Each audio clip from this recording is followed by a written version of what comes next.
Nessa aula aqui, a gente vai falar sobre performance. Caso aqui a gente tem 4 partes. Primeiramente, a gente vai começar falando de plano de execução, indexação de tabelas, 2 conceitos de boas práticas de escrita de código, no caso relacionado à parte de pesquisa, e o restante de outras boas práticas aqui mais global, ok?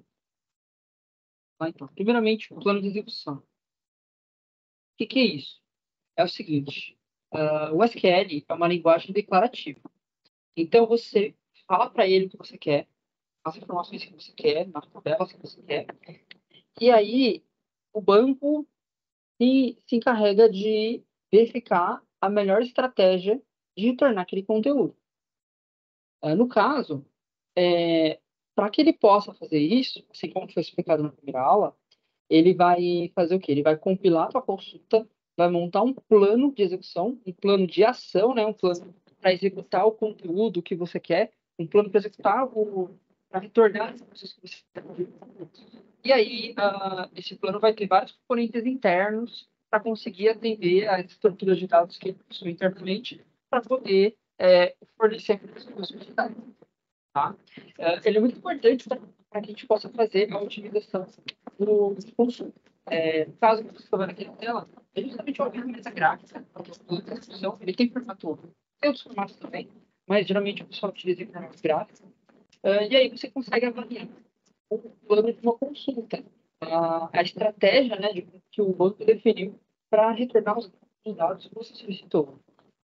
Quando a gente faz uma avaliação do plano de execução, a gente consegue identificar quais são os gargalos, quais são os problemas que possam ter em uma tabela, uma consulta. Você consegue verificar problemas de indexação, problemas de conversão implícita, várias coisas que podem acontecer debaixo dos planos, que estão deixando a query mais lenta, a gente consegue identificar com mais facilidade por meio do plano de execução.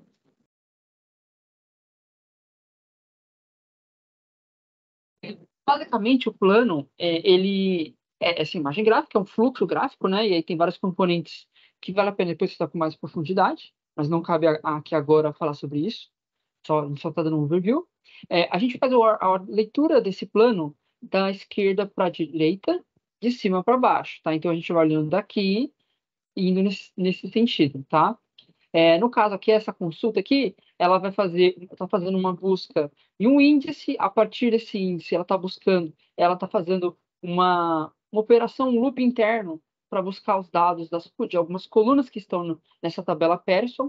Aí depois ele vai fazer um cálculo interno e depois, na sequência, ele vai combinar os dados com uma outra parte do código, que no caso, aqui ele vai acessar os dados da tabela Pearson, da pessoa. Aí, no caso aqui, ele vai acessar a de cliente, vai fazer que eu vou acessar formas por meio de formatos diferentes. Na sequência, vai fazer os cálculos e depois vai juntar essas informações por meio de uma técnica interna. E aí, na sequência, ele vai cruzar com mais dados de uma outra tabela, uma terceira tabela, e aí apresentar os resultados que você pediu na tela. Essencialmente, é isso que o plano de execução está dizendo. Tá? Então, acesso uma tabela de um jeito, depois outra, depois outra, e assim vai indo até retornar os dados. Por meio desse algoritmo interno, a gente consegue entender melhor ali onde pode ter gargalo de uma consulta. E aí, você aprender, entendendo como funciona isso, dá para ter uma noção melhor de como é que está as coisas.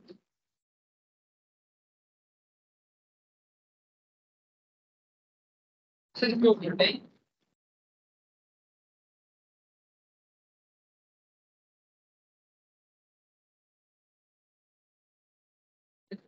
Deixa eu só fazer uma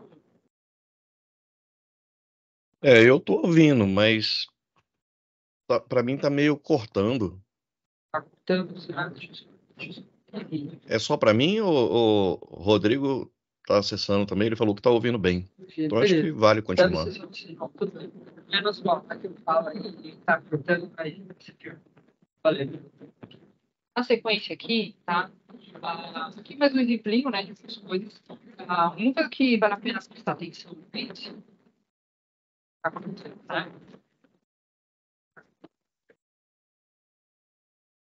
É um fala aqui, parar dessa um pouco mais devagar, tá? Vamos lá, então. Aqui no caso, Tá, pode ser na minha rede. Eu vou continuar falando mais devagar, tá? Se continuar, vocês me avisam, tá? Quem está usando conexão por satélite, coisa assim, muito intermitente, aí eu não posso usar como referência para medir a qualidade da conexão. Tá bom? Mas eu vou dar uma olhada na qualidade da minha rede aqui. E eu vou falar que é para mais pausar. E aí, se der para você permanecer, você fez, tá bom? Beleza. No caso aqui, assim, vocês não precisam nem se preocupar tanto com cada um desses ícones na tela. Tá? O importante é mais verificar quando tem warning, por exemplo, esse caso aqui, ó, quando tem um warning, que é um aviso, quando tem um símbolo vermelho dizendo que tem um problema, um xizinho, ou então quando tem essas barras muito grossas, tá? O que que elas significam? Elas significam um grande volume de dados que está correndo debaixo dos panos da consulta, e aí isso pode ser um tipo de guardado, tá? Caso, nesse exemplo aqui, a gente está fazendo o quê, tá? A gente está acessando essa tabela, Sales Order Details Enlarged, para dizer que ela é grande. No caso aqui, eu tenho um grande volume de dados, vem para cá. Aqui somente, tá? Você pode olhar o plano lá e verificar o tamanho desse volume, quantas linhas, se é ou mil megabytes. Ele aqui faz uma agregação, faz um privado em memória, né? E aí depois, ó, repara que a seta reduziu drasticamente. E aí eu posso trabalhar com ela. Então, pode acontecer essa seta ficar grande, muito, assim, uma parte considerável do fluxo. E isso chama atenção.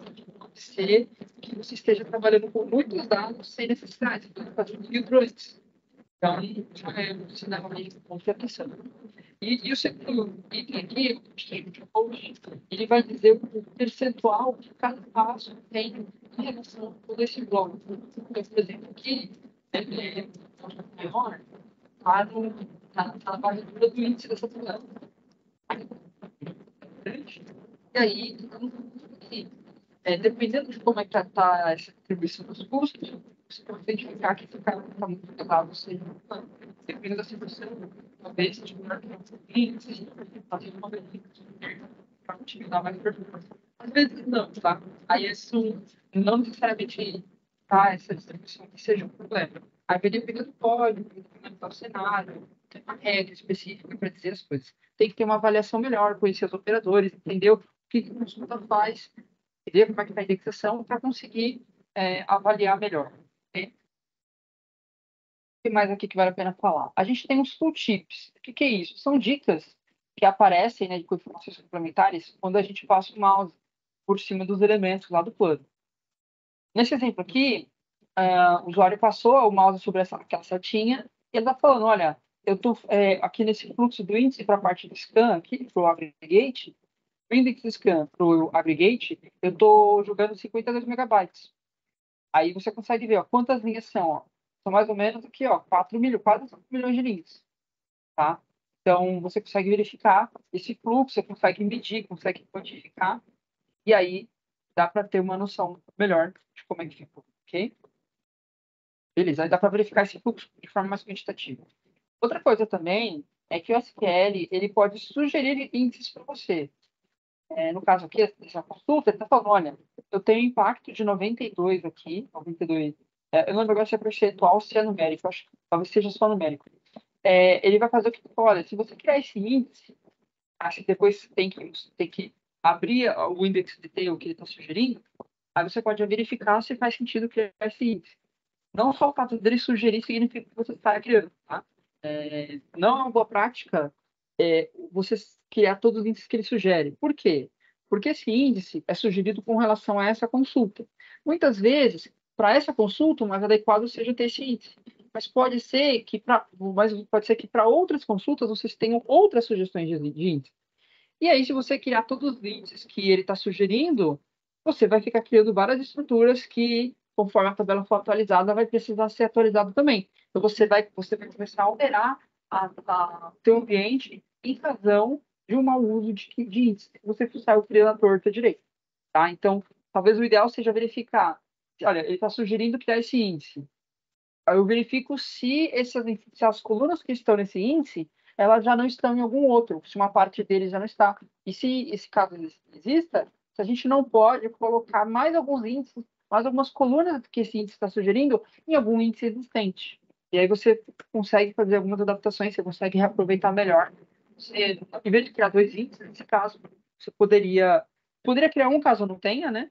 E caso já exista, aí você pode verificar se é possível incorporar as colunas que são cobertas por esse índice em um índice que já existe. Então, dessa forma, você consegue gerenciar melhor ali a forma de criação desses projetos. Beleza. Outra coisa também que vale a pena falar: plano atual e plano estimado. O que é isso? Eu já comentei que o plano de execução, né, que é uma notação gráfica que vai indicar um algoritmo interno que o SQL utiliza para retornar os dados que você pediu, para rodar os seus comandos. E aí a gente tem duas formas dele apresentar esse conteúdo. A primeira delas mostrando o plano atual. O plano atual é um plano que o SQL criou para rodar aquela consulta. Então, quando você rodar um select, até o loop, qualquer operação que você mandou rodar, o plano atual é exatamente o plano que foi executado no banco para retornar o que você pediu. Já o plano estimado, ele é uma estimativa do que o SQL acha que vai executar a partir do que ele tem de estatísticas. Então, a gente já vai falar um pouco melhor sobre essas estatísticas, mas essencialmente são metadados, são informações complementares sobre a tabela, a distribuição dos dados, a quantidade de linhas, quanto a se a tabela, se as colunas de chave são seletivas ou não. Eu vou entrar nesses méritos, tá? Ele traz informações complementares para a tabela para que o SQL possa saber qual a melhor forma de usar aquele conteúdo. Então, por exemplo, antes de eu rodar uma consulta, se o SQL souber que ele tem 1.000 linhas ou 1 milhão de linhas, dependendo da quantidade que tiver de informação, ele pode definir uma estratégia diferente para retornar aquele conteúdo. Aí ele trabalha com heurística. O que é heurística? Em computação, heurística conjunto de técnicas com cálculos matemáticos em que você procura trazer uma solução boa, entendeu? Uma solução ótima, mas não a melhor possível. Por quê? Porque a melhor possível exigiria uma varredura enorme, um campo de possibilidades. Tá? E aí o plano ele tenta trabalhar com uma solução ótima, mas que seja rápida de ser alcançada. Tá bom? Porque senão aí você teria um custo muito alto para conseguir encontrar a melhor opção possível. Beleza? E aí, no caso, os dois trabalham com esse conceito. Tá? O plano atual e o estimado, eles também trabalham com as estatísticas. A diferença é que um realmente executa e o outro faz uma estimativa do que ele espera executar. Beleza? Então, no caso, o estimado, ele é bem interessante para desenvolvimento. Muitas vezes não pode rodar a consulta, por exemplo, em produção. Produção, muitas vezes não pode rodar aquela consulta, se está na produção. Mas tem que ver algum gargalo. Então, é legal você fazer um plano estimado, para você dar uma olhada como é que está, entendeu? E aí, isso também acontece. Se você tem uma consulta que roda 5 horas e está em produção, por exemplo, você não pode rodar aquela consulta 5 horas para ver onde está dando pau. Então, é legal você rodar o estimado. Tá? Outra coisa, o plano estimado ele não trabalha bem, não funciona bem com objetos temporários. Você precisa criar esses objetos para conseguir depois manipular eles. Você roda uma procedure e ela cria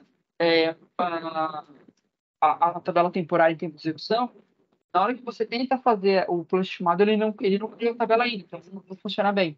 Você precisaria criar os objetos, você está em memória com os índices, tudo bonitinho, que aí o estimado vai olhar o que tem e vai tentar criar o plano a partir do que tem lá no ambiente, tá? Tem algumas limitações, ele não identifica alguns warnings, tá? Alguns avisos que possam existir, como, por exemplo, esse residual IO aqui, que é um problema que tem de leitura em algumas tabelas muito grandes, tá? E também, como já falei antes, ele é baseado nas estatísticas das tabelas. Se elas estiverem atualizadas, esse plano estimado não vai corresponder à realidade. Tem que ter esse cuidado, ok? Já o plano atual, ele é o plano efetivo que é executado no banco.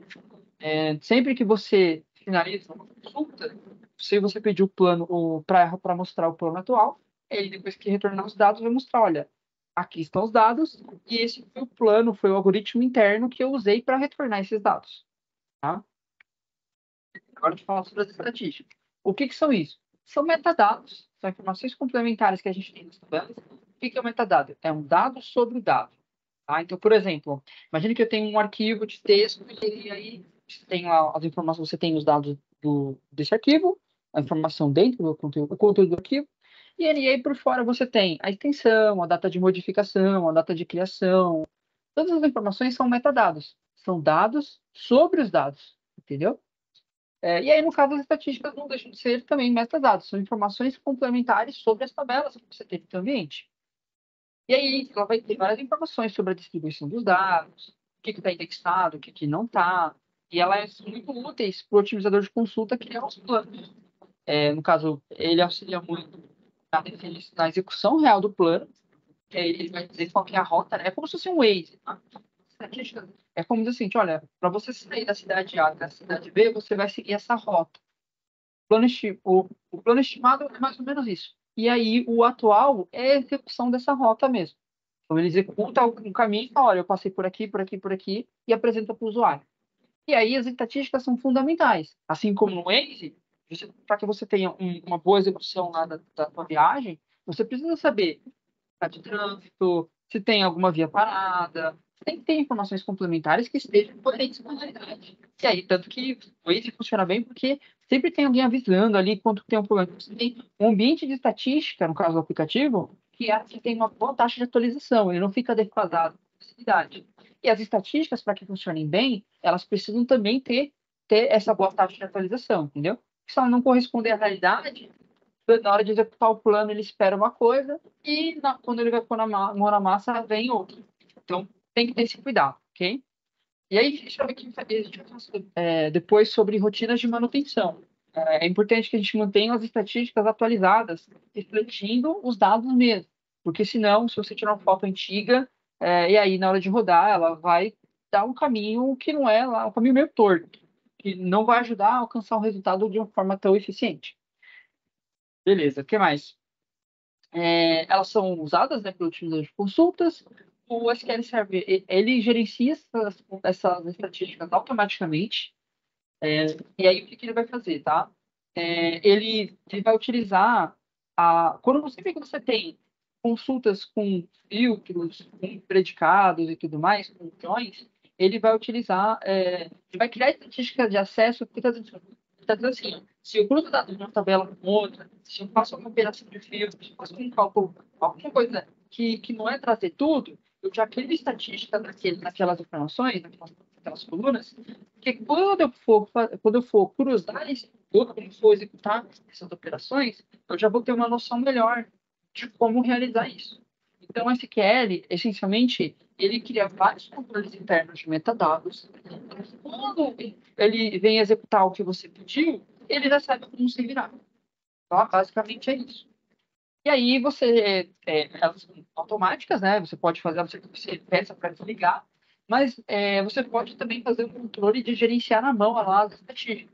Você pode fazer um create statistics, pode fazer um credential run, beleza? E a gente consegue acessar elas por meio lá da nossa ferramenta de conexão com o banco, que é o Management Studio.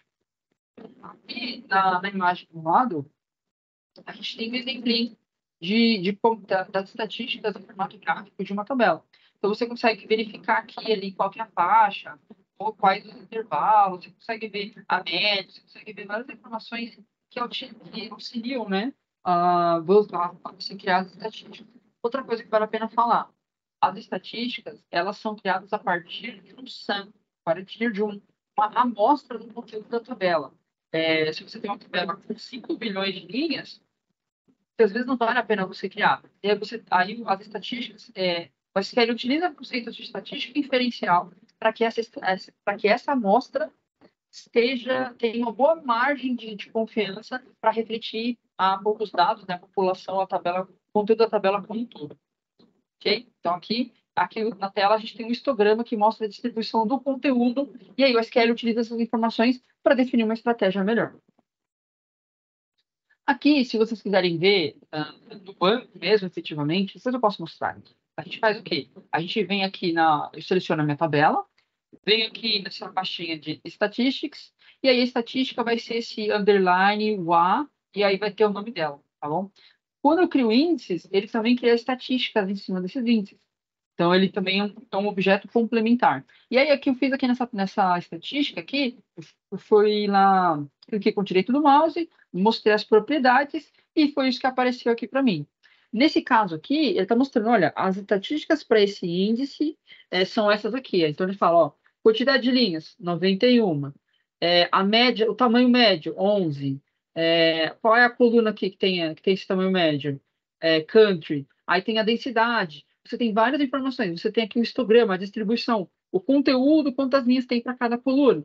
No caso, para essa coluna aqui, né, que está sendo usada no índice. Então você tem aqui as informações, tem vários detalhes que o SQL utiliza para que ele consiga determinar o plano. Tá bom? E isso aqui é a partir de uma amostra lá do. Beleza. Próximo índice. Essa parte aqui. Índice. O que que é o índice? O índice é um recurso, é um elemento é uma estrutura de dados complementar que os bancos de dados utilizam para que você possa retornar as informações de uma forma mais rápida. Se eu for fazer uma analogia com o mundo real, a gente pode considerar o índice como um sumário de um livro. O índice mesmo, o nome é o mesmo. Imagine, por exemplo, que você tem um livro de 1.500 páginas e você precisa encontrar um assunto específico. Você tem lá um livro de receita, por exemplo, um livro de culinária. E aí você quer saber como faz mousse. E esse livro tem 1.500 páginas. Você vai varrer ele inteiro?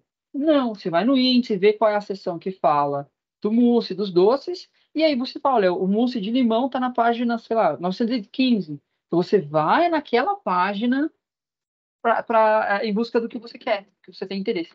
O índice é basicamente isso. Ele é um controle, é uma estrutura de dados, assim como o índice que é aquela página que contém os apontamentos para tudo. Ele vai falar, olha, essa informação está nesse lugar, essa informação está nesse lugar, essa outra está nesse lugar. Então você usa o índice para dizer onde as informações estão na tabela. E aí o SQL, todos os bancos de dados fazem o quê? Utilizam esses índices para não ter que varrer o dado da tabela. Eu vou no índice para buscar o que você pediu, entendeu? Então fica muito mais rápido as consultas. E aí, o que que acontece? Eles têm que tomar um certo cuidado, tá? Os índices, eles otimizam as consultas, eles auxiliam, mas eles não podem ser criados à torta e à direita. Por quê?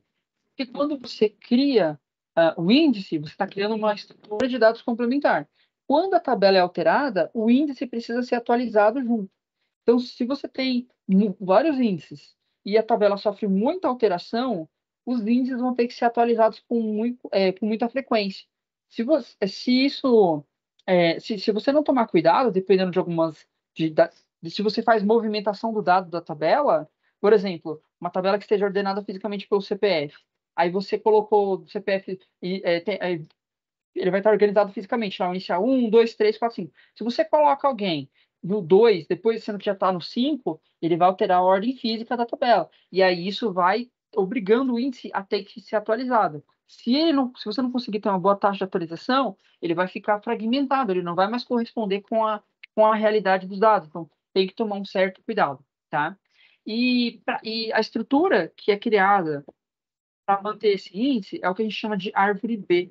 É uma estrutura de dados com custo relativamente baixo para a parte. Por aí vocês podem depois dar uma olhada mais a fundo. A gente fala que o custo de uma notação de índice de O de log de N é um custo que não cresce na mesma velocidade que o volume de dados. Então, ele cresce com uma frequência menor. Tá bom? Então, é uma estrutura interessante. Então, é mais auxilia do que atrapalha. Se você usar da forma errada, vai acabar atrapalhando. Mas é um mecanismo muito bem-vindo para a otimização. Beleza? Rapidinho. Essa aqui é uma imagenzinha que representa um índice B-tree, tá? Que é um tipo de estrutura. Tem outros, vocês podem pesquisar isso mais a fundo. Isso é muito comum em matérias de estrutura de dados, caso vocês queiram entender um pouco melhor. Tudo bem? Mas aí esse aqui é um exemplinho. Então, por exemplo, aqui você vai ter aqui, ó, o índice, aqui eu tenho 100, o número 100, 155, 226. Por meio desses índices, você consegue organizar melhor. Então, por exemplo, eu sei que a partir desse grupo aqui, 226, tá todo mundo que é acima dele, entendeu? Já que o 155, ó, ele tá todo mundo que é maior que ele. Então, se eu quero, por exemplo, o 200, ele é maior que o 155 e menor que 226. Então, eu vou buscar essa informação nessa meiuca aqui, entendeu? Nesse espaço aqui. Se eu quero o número 100, por exemplo, o número, sei lá, 20, por exemplo, eu sei que ele é menor que 100, então eu vou olhar para esse canto aqui, entendeu? Então, você consegue criar estruturas com esse modelo aqui. É muito mais rápido para você definir uma rota, olhando se é maior ou se é menor. Beleza, o que mais? Vale a pena falar sobre isso. Eles auxiliam nas consultas, mas as operações de gravação de dados, elas ficam lentas. Por quê? As operações ficam mais lentas porque, além de fazer as operações, você tem que atualizar os índices. Então, o banco, como ele faz esse gerenciamento, ele executa isso automaticamente. Mas se você faz isso o tempo inteiro, acaba sendo um problema. Pode ser um problema, tá? O que mais? Eles são mais interessantes quando você tem tabelas com muitas leituras e poucas escritas. Aqui não é uma regra, mas normalmente, se você tem um ambiente, aí depende de como você projetou as tabelas e tudo mais. Mas se você puder criar, se você tiver uma tabela que sempre vai inserir informação no final, você, para atualizar o índice é mais fácil do que ele ter que ficar reorganizando o conteúdo, entendeu? E aí depende do teu ambiente, aí tem que ter um certo cuidado. O que mais aqui que é interessante falar? Já pegando o gancho que eu comentei. Tabelas de log, que tem muitas escritas, e poucas leituras, como ela tem muita escrita, ela vai obrigar a atualização do índice. Então, isso pode ser um problema. Agora dependendo de como que ele está estruturado, talvez, dependendo da sua necessidade, pode ser legal. Mas tem que tomar um certo cuidado. Se tiver muitas escritas e você usa pouco esse conteúdo, talvez seja questionável aí o uso de índice. Tá? E tem que avaliar, tem que analisar um pouco melhor o cenário. E aí, para você verificar se vale a pena criar ou não, o plano de execução, que a gente falou anteriormente, é uma boa ferramenta para isso também. O que mais vale a pena citar? Colunas que vale a pena a gente considerar quando a gente quer colocar nos índices. Colunas que são calculadas, o que é isso? É uma coluna que ela é uma expressão, ela não armazena informação. Por exemplo, idade. Imagina que você tem uma tabela. Aí eu tenho lá a informação da data de nascimento e a idade. A coluna de idade, ela é redundante. Por quê? Porque se você for para pensar, você só precisa da coluna de data de nascimento. Por quê? Porque a idade sempre vai ser computada em relação a hoje, sempre a data atual. Você não vai falar a sua idade há 3 anos atrás. Você vai falar a sua idade hoje. Então, o que acontece? Essa coluna não precisa existir no banco, coluna de idade. Você pode simplesmente ter a data de nascimento e criar uma coluna calculada que, quando você quer saber a idade, ela já faz esse cálculo. Pega a data que você nasceu, pega a data de hoje, né? Subtrai a sua data de nascimento, calcula a diferença em anos, você tem a idade. Essa informação não precisa estar armazenada no banco, ela pode ser calculada. Então, quando você acessa essa tabela, você já faz a conta e já mostra a idade. Você economiza armazenamento, porque o custo desse cálculo ele é pequenininho, entendeu? Então, compensa você fazer essa operação quando você acessa a tabela, e aí você não precisa armazenar aquela informação, entendeu? Isso é uma coluna calculada, é uma coluna que ela não existe fisicamente no banco, mas quando você chama, ele calcula aquele conteúdo que está na fórmula e apresenta para o usuário na tela. E essa aqui, como é uma coluna que, é, que tem cálculo ali, e aí, se você precisar acessar aquela informação, eu vou precisar fazer aquele cálculo, então já é interessante criar um índice nela. Beleza? O que mais? Colunas que fazem parte de chave estrangeira, de uma APK. Por quê? Quando você cria uma APK, você já cria um índice associado a ela. O SQL faz isso. Quando você cria uma chave estrangeira, isso não acontece. Então, é importante que você faça esse trabalho. Provavelmente quem cuida disso é o DBA, que é o administrador do banco de dados. Mas é legal que todo mundo que mexa com isso faça esse trabalho, para deixar algo bem feito e organizado. E aí, o que vai acontecer? Quando você tem um índice na PK e um índice na FK, na hora de fazer o cruzamento das informações, você vai cruzar índice com índice, em vez de tabela com tabela. É mais rápido. Porque o índice representa aquela coluna, mas ele é menor. Entendeu? Então, vale a pena considerar isso.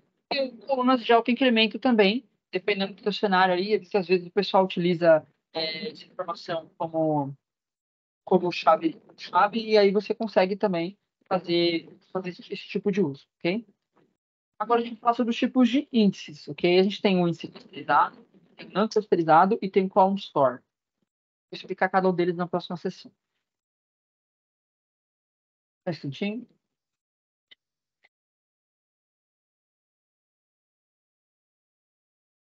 Sede aqui. Vamos lá. O que é um índice clusterizado? É um índice que determina a ordem física dos dados da tabela. O que significa isso? Significa assim, imagine uma tabela que tenha como índice, como chave, como coluna única, o CPF. E aí o CPF, ele tem ele começa com, ele é numérico, ele tem uma ordem. Quando a gente cria um índice clusterizado, os dados da tabela vão estar na ordem desses dados. Então você vai ter, então a galera do CPF começa com 100, vem antes do 200, que vem antes do 300, que vem antes do 400, e assim por diante. E qual que é a vantagem de você fazer isso?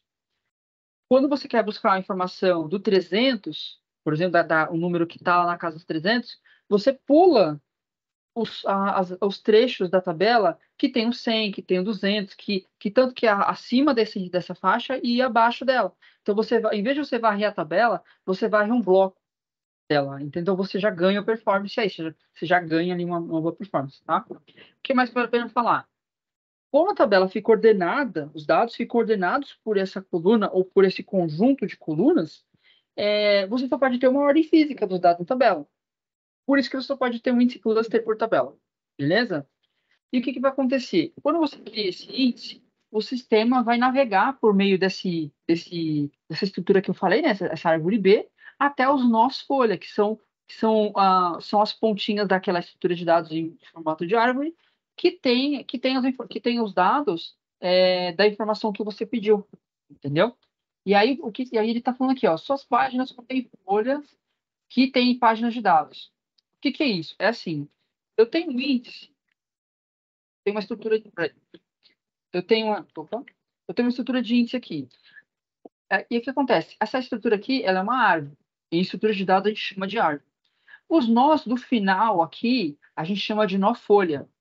Esses nós folha vai ter o conteúdo daquela coluna clusterizada. Então, você tem um índice que você tem um ponteiro, você tem uma referência para aquela informação, e você tem um índice clusterizado que você tem o conteúdo daquela informação. Então, o índice clusterizado, se você só quer informação daquele índice, você não precisa buscar mais nada do restante da tabela, você vai no índice e mostra o que o usuário pediu. É mais rápido. Agora, se você tiver que trazer outras informações, aí você vai no índice e ele fala: essa informação está nesse lugar. Você vai naquele lugar, busca as informações e retorna para o usuário. Mas quando você só quer a informação do que está no índice, você nem vai na tabela. Então é muito mais rápido, entendeu?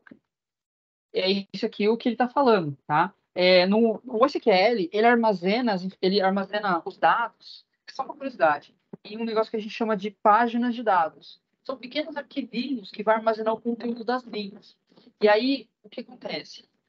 No índice clusterizado, você tem o conteúdo da página nos nós folha, nas pontinhas dos índices, você já tem essa informação.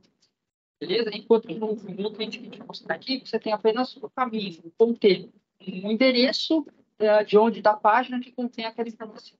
Beleza? O que mais que vale a pena falar aqui? Isso aqui eu já falei. O índice clusterizado ele é criado com primária. Ele é exclusivo. Isso aqui é interessante falar. O índice clusterizado ele é exclusivo. Cada valor só pode aparecer uma única vez. Se você criar um índice em uma coluna que aceita valores repetidos, o SQL vai criar internamente um identificador para garantir que cada informação daquela coluna seja exclusiva. Então, assim, se você não fornecer a exclusividade que o índice exige, o SQL vai dar um jeito de criar internamente, vai criar mais uma camada trazendo exclusividade para aquele conteúdo. O ideal é que a gente já forneça essa exclusividade, porque você tem menos componentes internos para que ele funcione bem. Entendeu? É mais interessante. Mas, dependendo do cenário, pode ser que isso não aconteça. Beleza? Então, só uma curiosidade aí, para vocês começarem a entender um pouco melhor como que funciona. Por isso que é interessante entender como que funciona a arquitetura da solução do produto. Porque em outros ambientes, em outros bancos de dados, muda um pouco. Os conceitos são parecidos, mas a forma de implementação das estruturas, de busca, podem sofrer alguma variação. Então, é interessante entender como cada produto funciona para saber montar uma solução que seja mais adequada ao cenário daquele produto, ok? Oracle, MySQL, SQL Server, por aí vai. Beleza. Essa aqui é uma imagem que representa lá que representa o que eu falei do roteirizado. Você tem a estrutura de dados em formato de árvore, e aí você vai ter aqui, ó, nos nós folha, você vai ter os dados em si. vendo? Das colunas que estão naquele índice. Então, em vez de você buscar informação nas páginas da tabela, você busca no índice. Se você não pegar nenhuma outra coluna. Se você só quiser as colunas do índice, ele vai no índice e retorna para você. É muito mais econômico. Okay? Agora a gente fala sobre o índice não clusterizado. Ele é muito parecido com o índice cluster. A gente chama de cluster ou clusterizado, tá? Ou clustered, vocês vão ver também aqui nessa frente. Ele é muito parecido, só que em vez ele não tem ordem, ele não armazena uma ordem física, por isso que ele chama de não clusterizado. E em vez dele ter os dados, ele vai ter um ponteiro. Então, o índice não clusterizado, ele funciona com a lógica do índice do papel. Então, você quer lá a receita do mousse de limão, está na página 915. Então, ele está falando, olha, essa informação está nesse lugar. Aí é um ponteiro. Então, ele está indicando o endereço. Aí o SQL vai nesse endereço e busca o que você pediu. Entendeu? E aí, aqui é o que ele está falando. Tá? Ele possui um índice da chave mais um marcador. Para cada índice... isso aqui é interessante falar, tá? Para cada índice não clusterizado, ele vai criar uma estrutura adicional que é armazenada nas páginas, que aqui no caso seria o endereço. Em vez de armazenar o conteúdo, ele armazena um recurso interno para apontar essa informação de onde está aquele conteúdo. Okay? Aí aqui ele está falando, um marcador de índice, ele mostra onde encontrar a linha, ele traz o endereço da linha. Ou seja, ele vai dizer qual página de dados está aquela informação. E aqui está um exemplinho. Enquanto que na outra você tinha dados dos nossos, olha, do teu índice, o índice não clusterizado, você tem um ponteiro, você tem o endereço daquela linha. Aí a gente chama de read, tá? Que é um role index, role identifier, alguma coisa assim, ou role locator, tá? Então ele está falando um ponteiro para você conseguir identificar a informação que você quer. Além disso também, a gente tem uma variante do índice normal, tá? Que é o não clusterizado. Essa variante é o índice coberto. O que é o índice coberto? É assim, voltando aqui, nesse exemplinho aqui. O índice não clusterizado, ele tem um ponteiro das informações. Então, ele vai buscar essa informação. Pode ser que você queira alguma coluna, informação de alguma coluna que não esteja no índice. Se essa informação não está no índice, eu vou ter que ir na posição da tabela que a gente indicou e buscar as colunas que você pediu. Isso tem um custo. A gente chama isso dependendo de como que você vai buscar a informação na tabela, você vai fazer um scan do índice, você vai varrer o índice para buscar a informação. Se essa informação, ela está, se você conseguir colocar esse conteúdo no índice, você não precisaria ir na própria tabela. Isso é o que a gente chama de cobertura de índice. Então, um índice coberto é um índice que traz as informações complementares dentro do próprio índice. Então, você vai ter o ponteiro das informações e, ao mesmo tempo, você vai ter as colunas complementares. E aí ele vai ter uma cópia. E assim ele não precisa buscar a informação. Tá? Então, ele está falando isso aqui. O include, ele permite você identificar as colunas que não são chaves, que você vai adicionar às páginas do índice não clusterizado. Os nomes delas, eles não podem ser repetidos, né? Ou ele está no índice, ou ele está no include, beleza? E aqui você... Deixa eu só... Aí que o utilizador de consulta, ele vai localizar todos esses valores sem precisar acessar a tabela, sem precisar acessar as páginas de dados da tabela. Se você incluir, aqui é interessante falar, se você criar colunas que não são chaves, se você incluir colunas que não são chaves, olha, mais consultas você ser cobertas, ou seja, quanto mais colunas que você usa, se você não usar, não coloca, tá? Pega as suas queries, verifica as colunas que mais são usadas, essas que você tem maior necessidade de uso, e aí você tem que considerar a regra de negócio. Se você puder colocar no índice, você tem que ter um desempenho melhor, porque você vai até o índice, não precisa ir até a tabela. Então, você já ganha performance. Quando você cruza de uma tabela com outra, se você conseguir colocar cobertura nos dois lados, quando você buscar as informações e esses índices já cobrirem o conteúdo que você pede, você só vai cruzar os índices. Você não vai precisar acessar as tabelas. Então, você tem ali um ganho. Mas você precisa considerar que índices muito grandes, índices de tabelas muito grandes, são mais difíceis de se manter. Então, tem que ter um trade-off. O que é trade-off? Você ganha de um lado e perde do outro. Você tem que avaliar uma relação de custo-benefício. Então, você tem que considerar isso também. Então, é importante entender a estrutura, como funciona, o teu cenário, a volumetria, até um pouco das estatísticas, para identificar uma solução que seja mais adequada. E aqui não existe regra.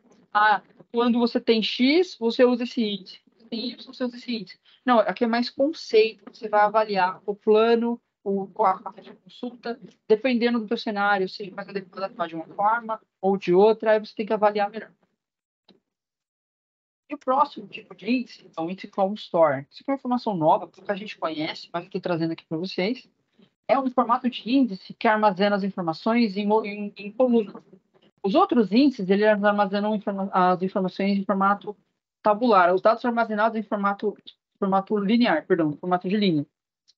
E aqui, você armazena os dados em formato de tabela.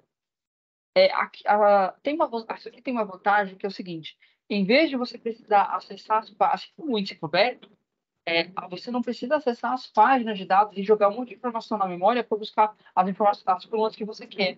Quando você trabalha com índices Column Store, que tem armazenamento, Column Store justamente isso, de armazenamento em formato columnar, você vai fazer o quê? Você vai fazer esse exemplo aqui. As informações que estão repetidas, você despreza. E aí você vai armazenar apenas a variação, o distinct de cada coluna. Entendeu? Quando você for buscar, você expande isso, né, para entender o que você quer, mas você consegue buscar aquilo que conforme a tua necessidade. Então, o que que acontece? Ó? O Column Store, ele armazena e organiza os dados da tabela em forma de coluna em vez de linha. E você consegue fazer uma compactação, que é o que está aqui na tela, tá? Isso ajuda no desempenho das consultas, principalmente quando você trabalha com agregação.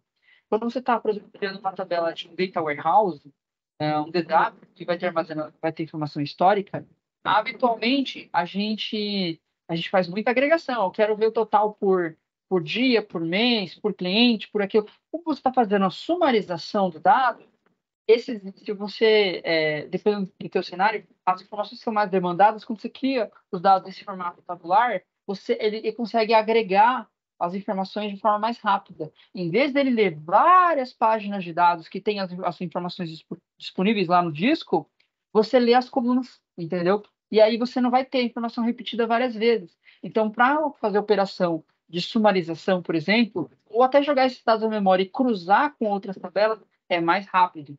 Tá? Então, aí a gente fala que eles são bons para fazer análise operacional, no caso aqui para sistemas transacionais, que são os OLTPs. A gente vai falar um pouco mais sobre os tipos de sistema, o OLTP, o LAP, depois mais para frente, tá? Mas você pode dizer que aqui é o sistema do dia a dia ali, do sistema de supermercado, o e-commerce, coisa do tipo. Então, por cada operação ali vai ter cada compra, venda é uma transação, tá? Então, vocês podem ver dessa forma. E aí você pode utilizar também em ambientes de data warehouse. Então, aqui você pode fazer análises em tempo real desses sistemas transacionais ou melhorar a compactação, né, o desempenho da compactação de cargas de dados de data warehouse. Como você vai carregar grandes volumes de dados em um formato colunar, é mais fácil de se armazenar internamente, tá? E eu sei que isso aqui é um pouco complexo, depois vocês podem estudar com mais calma depois, mas eu quero mostrar que existe esse recurso e aí vocês podem olhar com mais calma. Beleza. Aqui é um exemplinho de uma tabela, uma recomendação de boas práticas do livro que a gente está usando como referência, do nosso livro-texto. A gente está usando de um dos nossos livros-textos. E aqui é um exemplinho para vocês terem uma noção, tá? Isso não está escrito na pedra, mas é só para vocês terem uma noção de como que funciona. Quando você trabalha com tabelas grandes e largas no caso, muitas colunas, tá?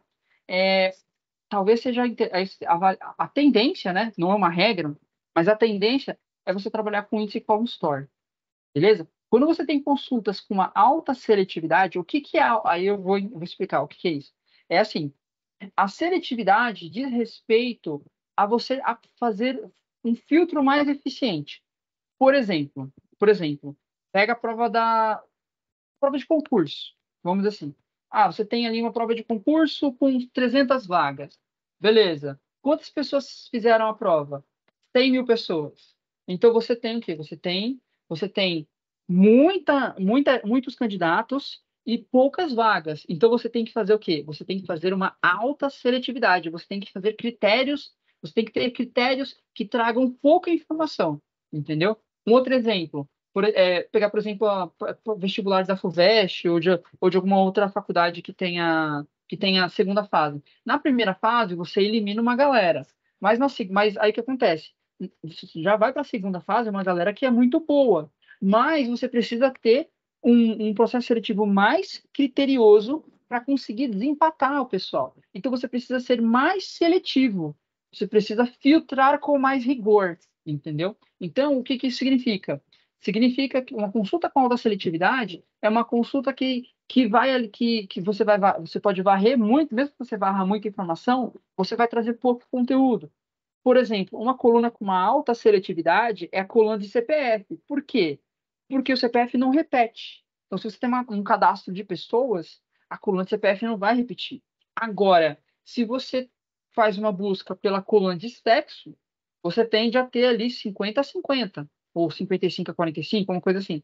Mas se você filtrar sexo feminino ou sexo masculino, ou qualquer outra variante, você vai trazer muita coisa. Já quando a consulta ela é altamente seletiva, você traz apenas uma única pessoa. E aí, quando você tem esse ambiente com uma alta seletividade, para esse cenário é interessante trabalhar com Whole Score, que é o índice clusterizado ou não clusterizado habitual, ok? Quando você tem muitos inserts e mais inserts do que updates, o Whole Store também é o mais adequado, tá? Quando você trabalha com consultas analíticas, faz muito agrupamento, você consolida muita informação, aí, como você está trabalhando está juntando dados, vamos dizer assim, só que são as mesmas colunas, você não varia tanto, para esses cenários, assim como a gente falou lá do Data Warehouse, é interessante utilizar o Column Store. E quando você tem tabelas pequenas, dependendo do seu cenário, pode ser que você nem precise utilizar índice, tá? Embora eu particularmente prefiro que todas essas tabelas tenham índice, pelo menos um índice clusterizado, mesmo que seja pequenininho. Por quê? Porque se você cruzar essa tabela pequena, por exemplo, uma tabela de 100 linhas, com uma tabela de 1 bilhão de linhas, o que que vai acontecer? Você vai fazer um scan. Para cada linha dessa tabela pequena, você vai ter que varrer. Melhor, o contrário. Tipo assim, para cada linha da tabela gigante, você vai ter que varrer todos os dados da tabela pequenininha. Entendeu? Então, ela sozinha, você busca o dado dela, não tem problema. Mas se você cruzar essa tabela com outras, com uma tabela gigante, o fato dessa tabela não ter índice vai obrigar o SQL a fazer várias varreduras nessa tabela pequena para encontrar correspondência com a tabela grande. E aí isso tende a ser custoso. Se você criar um índice nela, nesse cenário hipotético que eu estou indicando, aí o índice já ajuda a fazer um filtro mais eficiente. Os índices vão conseguir conversar melhor. Os dados vão conversar melhor, menos informação vai para a memória para verificar se tem correspondência. Então, é uma boa prática. Agora, se você tem uma tabela pequenininha lá, quase não é usada, tá ali para pouca coisa, aí sim, talvez pode ser que não nem precise ter índice, ok? Então aqui, repara, não tem regra, entendeu? Tem quando dá X tem que fazer aquilo. Não, é bom senso, tem que avaliar o contexto, tem que entender os tipos de índice, tem que avaliar a estrutura dos dados, tem que avaliar várias questões, inclusive até regra de negócio, para conseguir determinar ali uma boa estratégia de indexação para que você consiga dar mais performance no código. Além disso, também vale a pena citar o seguinte: às vezes você escreve um código em um formato, você testa a performance. Às vezes você não acerta de primeira. Então você tem que pensar, vou tentar fazer desse jeito, aí depois tenta fazer de outro, depois tenta fazer de outro. E aí, aí você vai comparando a performance deles e vai verificando qual cenário é mais performático. Tá? Não tem uma regra específica, aqui é mais experimentação mesmo. Beleza? Então, fica aí essa dica. Aqui, a gente já está indo para a reta final, tá? Aqui já é um exemplinho para vocês. É o seguinte, eu tenho duas consultas, elas fazem a mesma coisa. O que que elas estão fazendo aqui? Eu vou pegar a consulta de baixo aqui, que facilita mais a leitura, tá? Essa aqui está um pouquinho mais chata. O que eu estou fazendo? Eu estou trazendo o ID do pedido, o ID do cliente, estou trazendo os dados de frete, e aí eu quero calcular o percentual que o frete tem em relação ao total lá do pedido, porque tem aquela coisa de subtotal. Então, eu tenho um pedido, eu vou ter todas as informações lá daquele pedido. Tem um item do pedido e tem todos eles. Aí eu posso calcular o custo individual deles, tá? É isso que está fazendo. Aí o que eu vou fazer? Eu vou fazer o seguinte: eu vou calcular o percentual desse pedido em relação a toda a ordem de compras e eu vou fazer uma verificação para identificar, para ver o quanto que ele está distante da média. Entendeu? Então, você quer ver se ele está perto da média do total. Então, esse aqui está acima da média, esse aqui está abaixo. Você consegue fazer uma verificação. Para que você consiga fazer esse cálculo, você precisa fazer o quê? Você precisa identificar qual foi o total daquele frete e a média, né? E aí, primeiro o que você faz? Você calcula essa média e depois faz as operações. Você calcula o percentual e depois calcula a diferença em relação a essa média. As duas consultas estão fazendo isso, só que elas estão fazendo de formas diferentes. Aí repara, elas têm um custo ó, diferente. Ó. Repara que a consulta de cima, ela tem, ó, nenhuma delas tem índice, tá? Nesse exemplo aqui, nenhuma delas tem índice. Mas repara, ó, pense logicamente de forma elementar. Quantos acessos à tabela eu tenho aqui? Eu tenho uma vez, duas vezes. Ok. Quantos acessos eu tenho aqui? Eu tenho uma vez, duas vezes, três vezes. Para eu fazer a mesma consulta, eu estou fazendo três leituras na tabela. Nessa aqui eu faço duas. Então, como essa aqui eu consigo fazer a mesma coisa acessando a tabela menos vezes, menos operação, menos jogando menos dado em memória, essa aqui tende a ser mais rápida.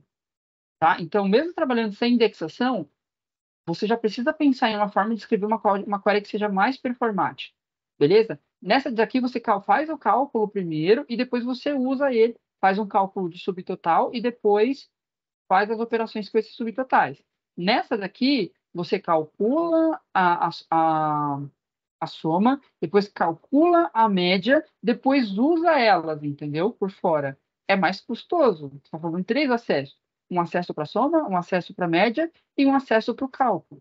Nesse aqui, você faz um acesso para ler, para somar e calcular a média, e na sequência você já usa esse cálculo, entendeu? Então, essa query aqui, naturalmente, já está mais performática do que a de cima.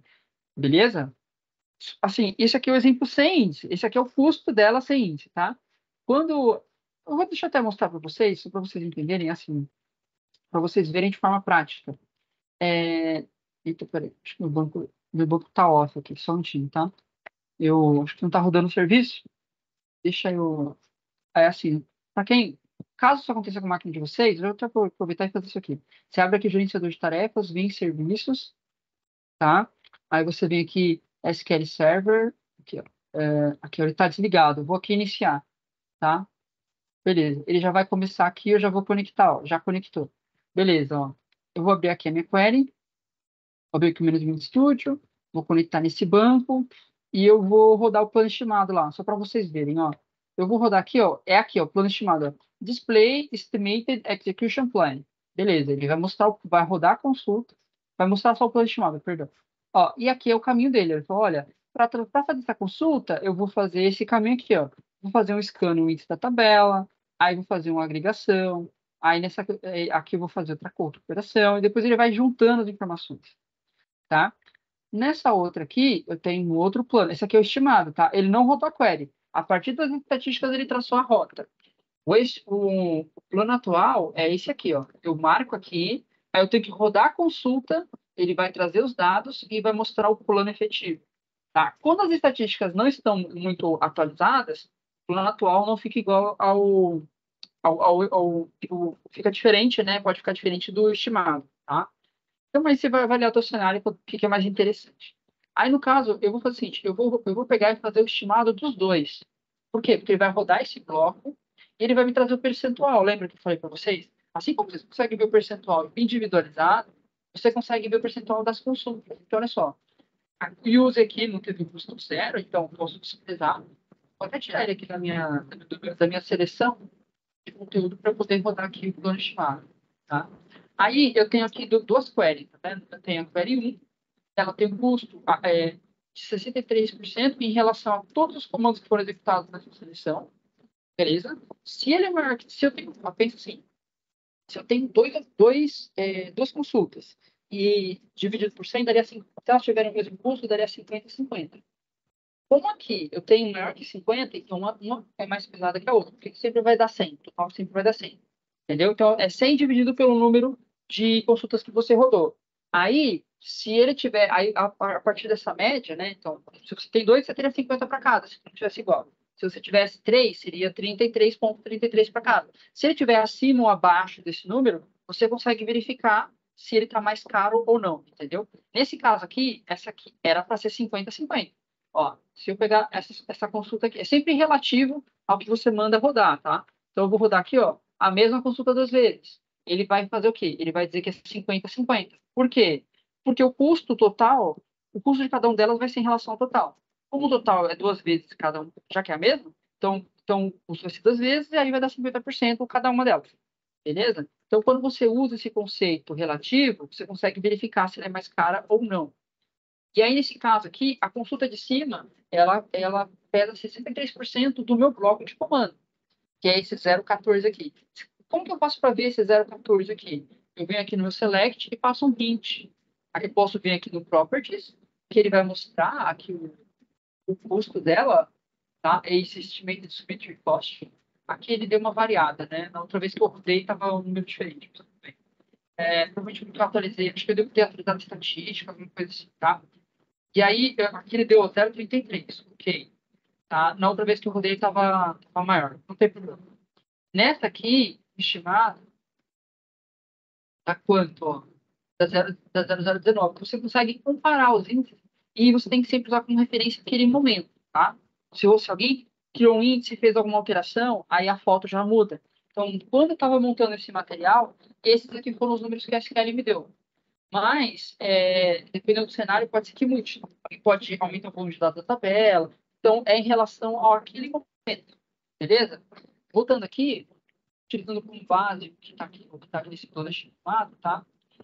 Aqui está falando, olha, essa query de cima aqui, ela tem um custo de 63%, tá? E essa aqui é de 37%. Cara, é quase o dobro, tá? É quase o dobro. Essa aqui, a query de baixo, quase metade da de cima. Então, ela é muito mais performática. Só a escrita do código já dá uma visão para a gente. Agora, eu vou mostrar para vocês, eu não vou ficar testando várias coisas. Eu vou mostrar para vocês vários cenários com vários índices comparando as duas consultas. E vocês vão ver como tem mudança no custo da query. Beleza? Vamos lá, então. É, Nesse segundo exemplo, eu rodei as mesmas consultas, só que agora eu criei um índice. Eu criei esse índice aqui, ó. Esse sales vai ser na tabela de orders, que está sendo usado aqui, e eu criei um índice na coluna Customer ID. Por que no Customer ID? Porque ela é usada para fazer join aqui, tá vendo? É usada no join. Então, o que que aconteceu?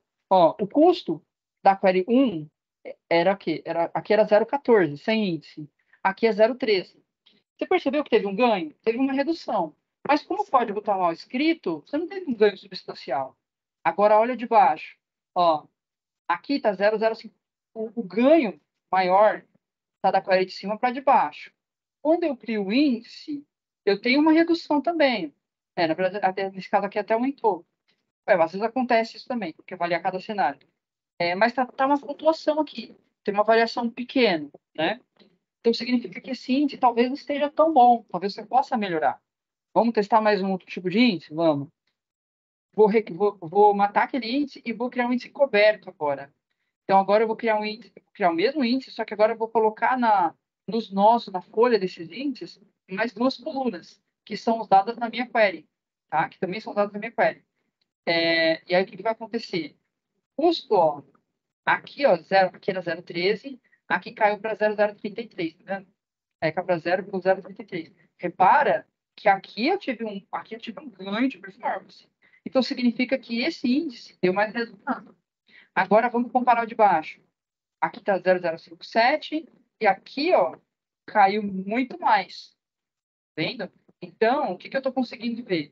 Eu estou conseguindo ver, ó, que, assim, de cara, pela escrita do código, a Query 2 ela vai ser sempre mais performática do que a Query 1, tá? Por causa dos motivos que eu já falei. Mas quando você vai testando a indexação, você consegue ver que dá para ter resultados ainda melhores. Então, o que você tem que fazer? Você tem que escrever uma query, olhar o índice dela, avaliar o plano, depois escrever uma outra query, tentar performar, tentar reescrever o código de uma forma melhor, e aí você vai avaliando a escrita do código e vai avaliando as opções de índice, tá? E aí você vai tentando melhorar a performance, vai testando. Isso aqui não sai de primeira, tá? E até outra coisa, quando você está escrevendo um código, primeiro foca em alcançar a tua regra de negócio. Escreve lá o que você quer, atendendo os seus objetivos de negócio.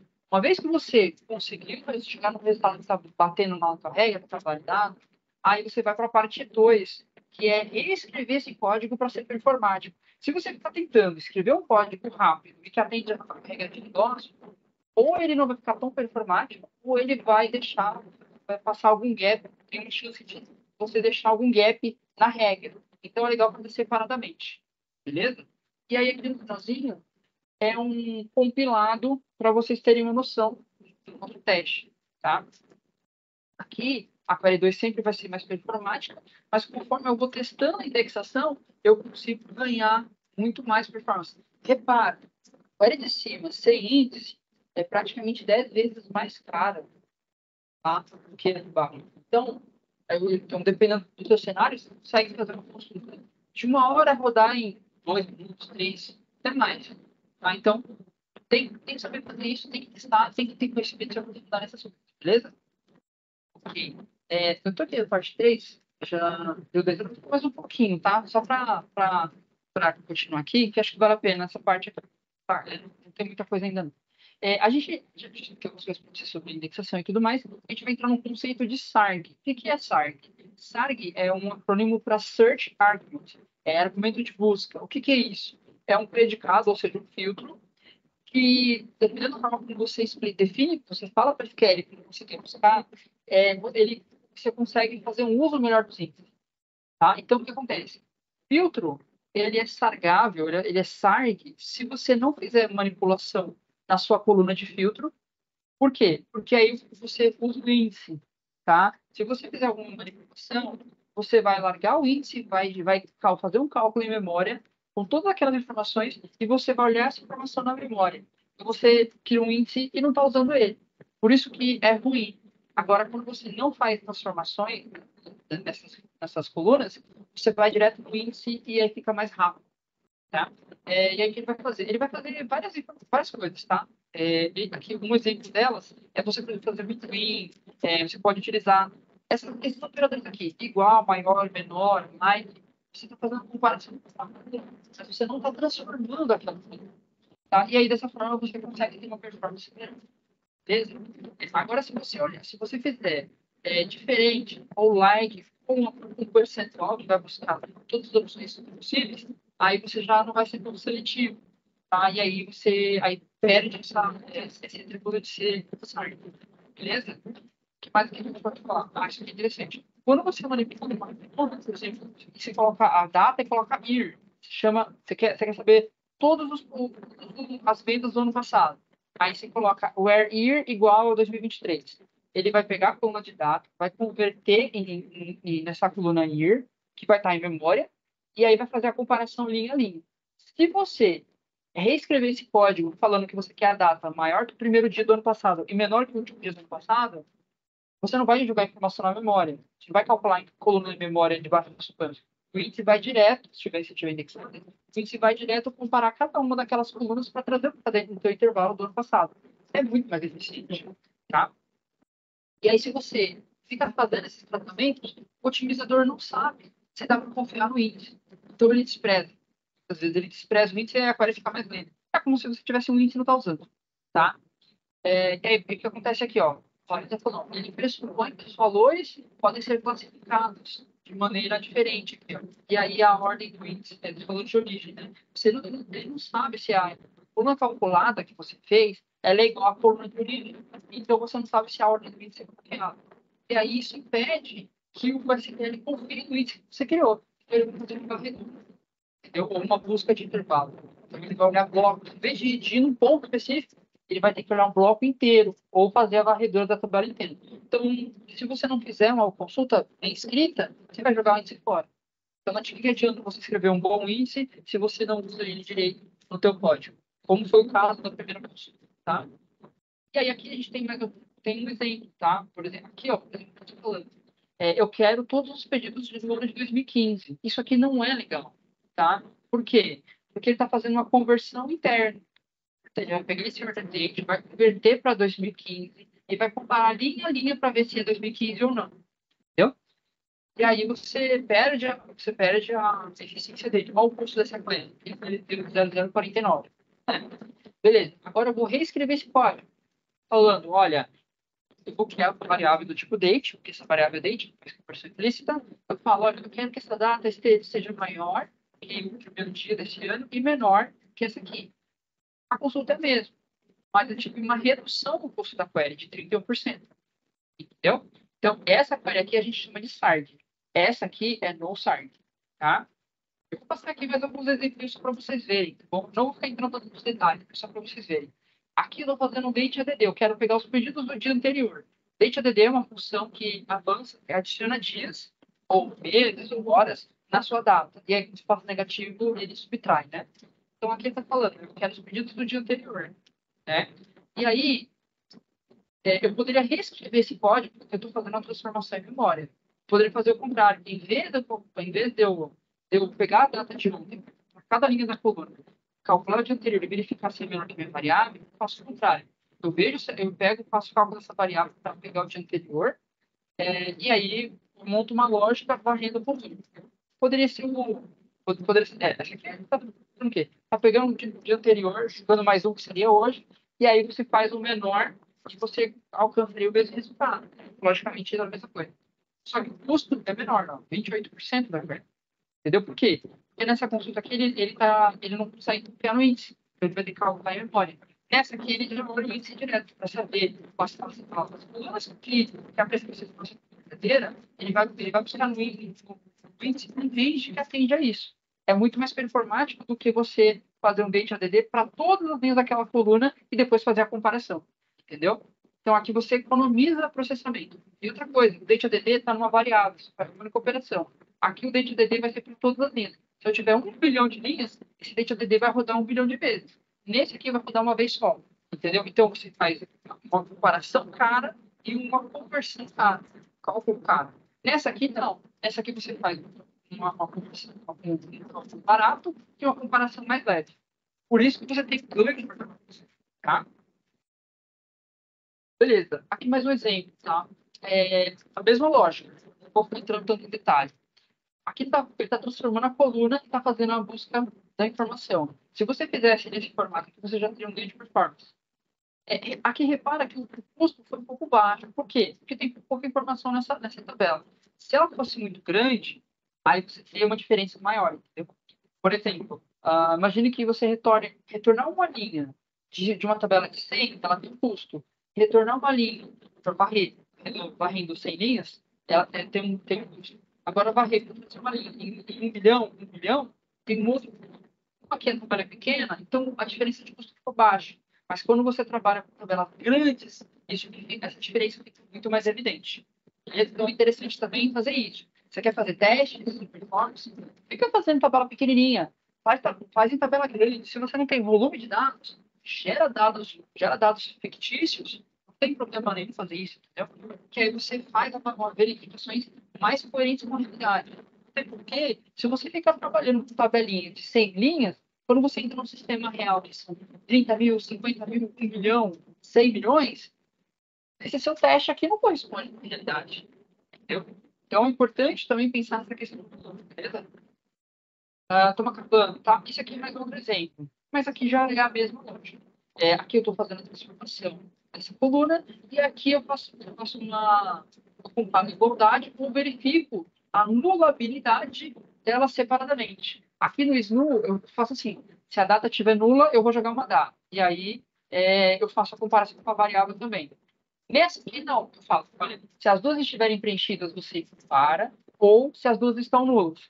Entendeu? É uma forma de reescrever o mesmo código, só que muito mais performático. Aqui no caso, a gente teve um ganho de 33%. Beleza? Então, só para vocês verem que é importante ter essas ferramentas, conhecer essas técnicas, para conseguir escrever um código melhor. O que mais é que a gente está fechando já, tá? Agora, algumas boas práticas.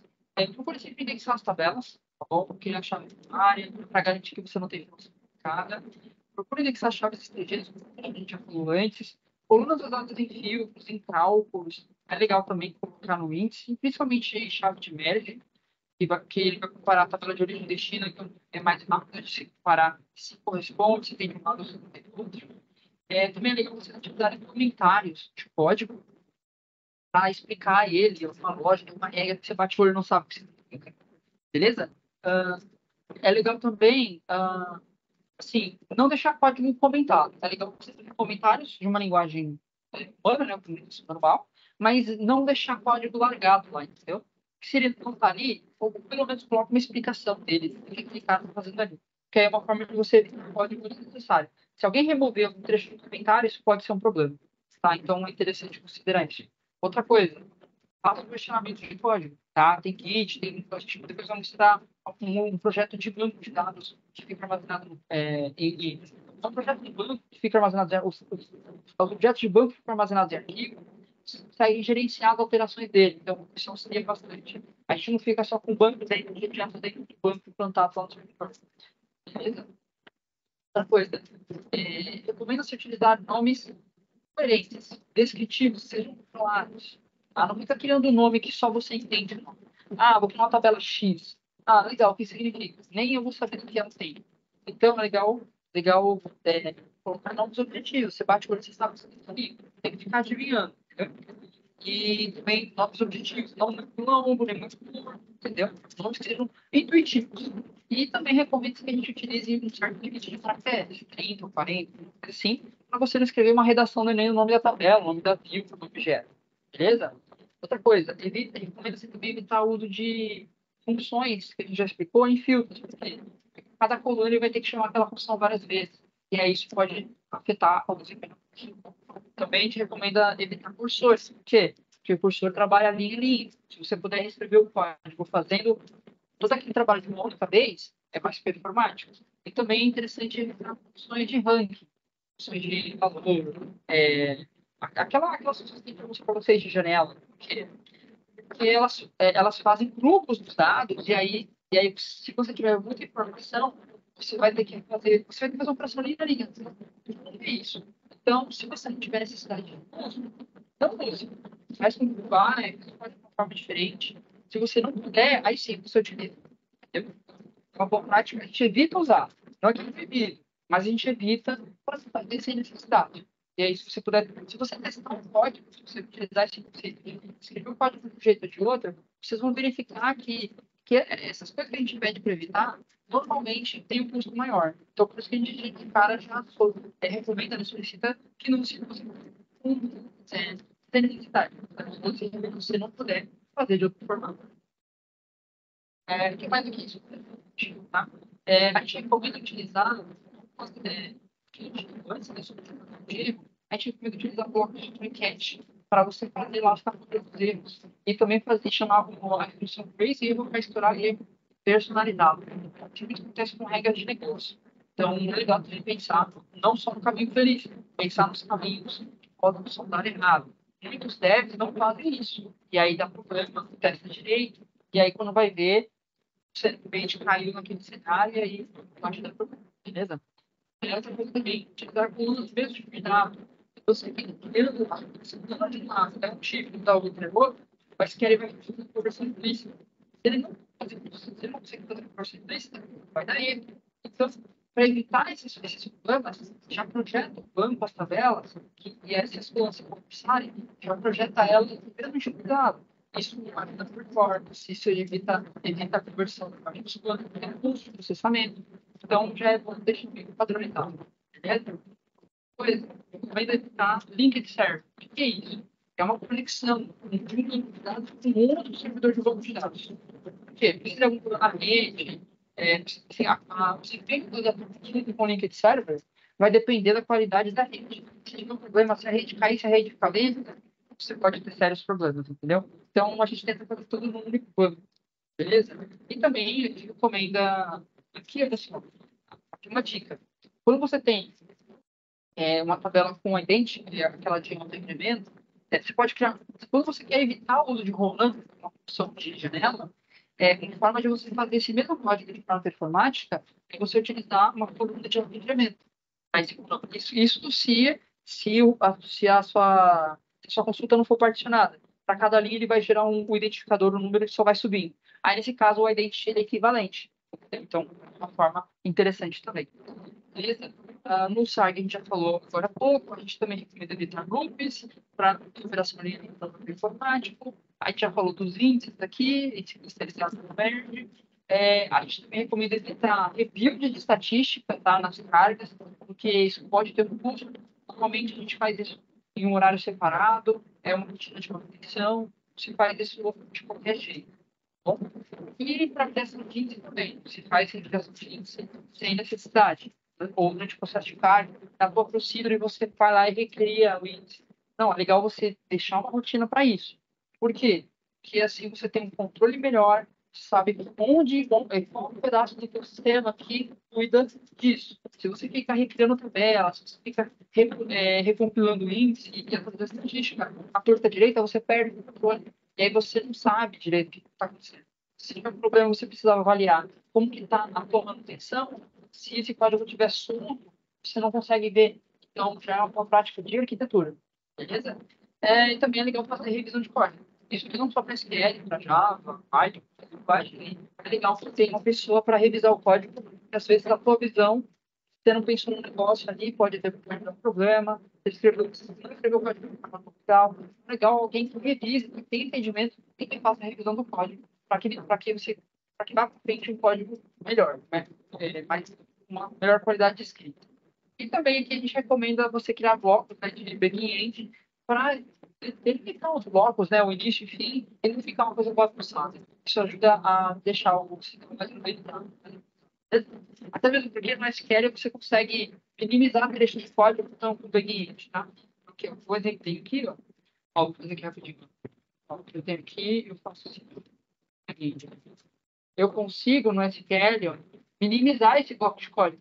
Quando você tem um bloco de código organizado, você tem lá 1.000 linhas, 2.000 linhas, ele tem esses back-ends, você consegue reduzir, né, o trecho do teu código. Fica mais fácil de você navegar. Então, isso ajuda na leitura e ajuda também a fazer debug, coisa do tipo, beleza? Ok, do horário. Tem mais só um grupinho aqui de boas práticas também. A gente já falou do tipo de dado, utilizar mais como tipo de dado. Não, beleza. Beleza.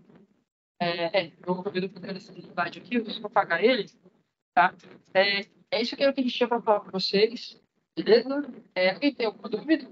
Eu sei que tem bastante conteúdo, mas aqui, veja depois esse material para vocês se aprofundarem, para vocês terem um overview dessa parte de performance, beleza? Alguém tem alguma dúvida?